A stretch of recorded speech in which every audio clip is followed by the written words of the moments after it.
Ah, c'est une bonne question. C'est même une très bonne question.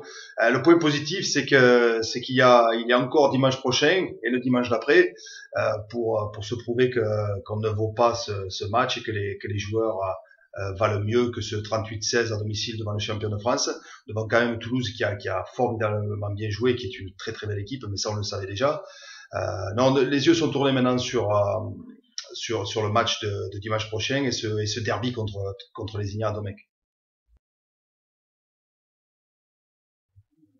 Oui, c'est peut-être vrai, mais je pense que ça fait aussi quand même partie d'une saison et on peut pas tout le temps être au top de sa forme ou au top de sa forme mentale aussi. Donc oui, pour ce match, les Ignats qui est un peu dans la même configuration que nous, et ça va se jouer, ça va être du 50-50 pour ce derby au doigt.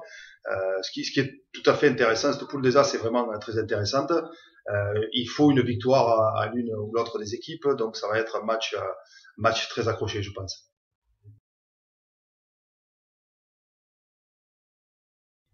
Victoire impérative, oui, mais ce qui est surtout impératif, c'est la préparation que l'on va mettre tout au long de la semaine, et on a déjà commencé pour faire une bonne performance et une très bonne performance. Alors je n'ai toujours pas la boule de cristal, donc je ne peux pas savoir ce qui va se passer dimanche et les dimanches d'après. Par contre, ce que je peux vous dire, c'est qu'on se prépare pour être bien plus performant qu'on l'a été dimanche dernier, avec des préparations peut-être basées plus sur l'individu et la performance individuelle que sur le collectif. Le collectif a déjà fait ses preuves, il a déjà gagné, donc on sait où sont nos forces et maintenant on identifie aussi nos faiblesses. On attend une réaction de chaque individu de l'équipe. Oui.